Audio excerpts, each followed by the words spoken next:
Muito se fala em corrupção no país hoje, e quando o tema é corrupção, né, a gente já associa diretamente ao Congresso Nacional, à classe política, e não nos atentamos para as pequenas corrupções no dia a dia que cometemos, né?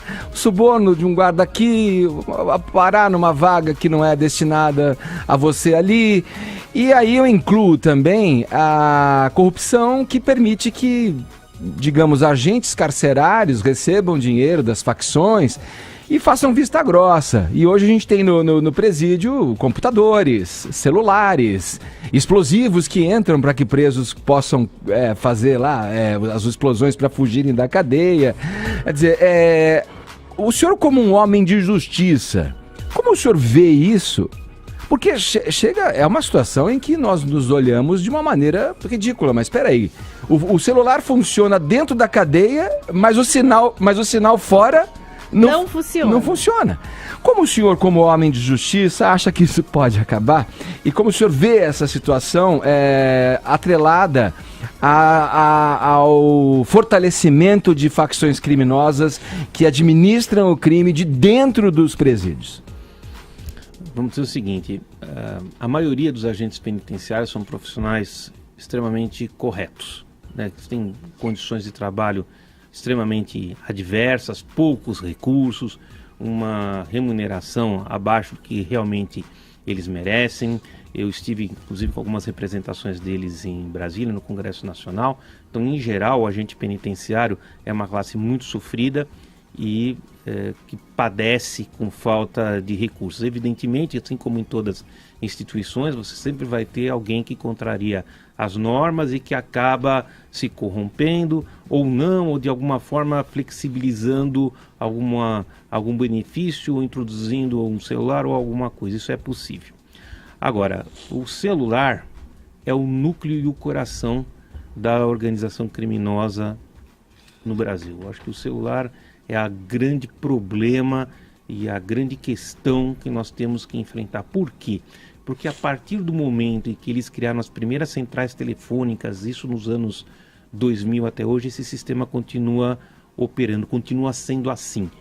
O indivíduo que está dentro do sistema prisional e tem um celular, ele controla online toda a atividade criminosa que está fora do presídio. Ele tem esse poder de mando, ele tem um poder de controle e esse controle é online, ou seja, ele é imediato.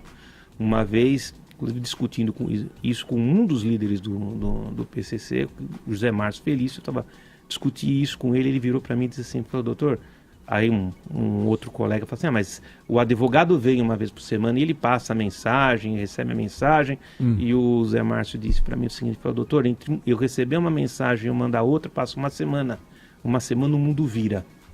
Ou seja, é muito diferente você receber a mensagem e mandar a mensagem e você ter o controle online daquilo que está acontecendo. Eu advogo particularmente a necessidade do bloqueio total do sinal de celulares em todos os presídios indistintamente. Eu acho que isso é uma necessidade imediata de uma implementação, uma primeira medida que deveria ser tomada. Agora, é verdade. Nos parece óbvio, né? O que impede isso? O custo é uma questão, mas existem alguns questionamentos técnicos, né, que poderiam ser respondidos. Vamos dizer o seguinte, se você tem um presídio numa área urbana, você teria que limitar o sinal a uma área muito determinada, porque você tem a cidade em volta. Então você não pode bloquear um bairro, por exemplo. Você teria que bloquear um prédio, um presídio, que é uma área geográfica muito restrita. Então você tem essa dificuldade. Por outro lado, você tem um presídio que está, como o de Presidente Prudente, que está no meio da estrada, que não tem nada. Então ali você tem uma conformidade geográfica completamente diferente. Então, para você efetuar o bloqueio do presídio, não há uma solução determinada e única. Você tem que verificar caso a caso e ver qual é o tipo de bloqueio que é necessário para aquele determinado presídio conforme suas condições urbanas, ou não. Então essa é o grande problema. A outra questão diz que se refere também à comunicação entre as lideranças, né? Vamos dizer o seguinte, a legislação brasileira não permite uma segregação absoluta. Sempre permitirá uma forma de comunicação. A nossa grau de isolamento que nós temos no Brasil está muito longe do grau de isolamento que se permite na Itália e nos Estados Unidos. Ali você tem onde você tem grandes enfrentamentos com as organizações criminosas, com as máfias, entre aspas.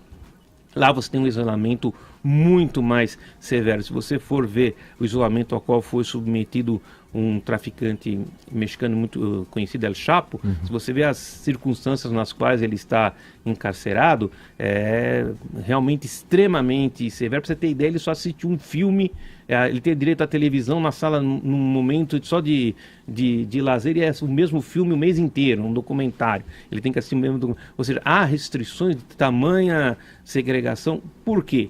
Porque são compatíveis com o grau de periculosidade que o indivíduo demonstra. Não é para qualquer um. Não é todo mundo que vai. Obviamente você tem essa segregação para quem assume uma posição de hierarquicamente ou possui uma periculosidade extremada ou hierarquicamente superior. Então você tem essas restrições. No Brasil nós não temos isso. Então, como é impossível por uma força, por determinação legal de você isolar completamente, você tem essas restrições, você não tem como garantir que uma liderança seja absolutamente isolada do comando de uma organização.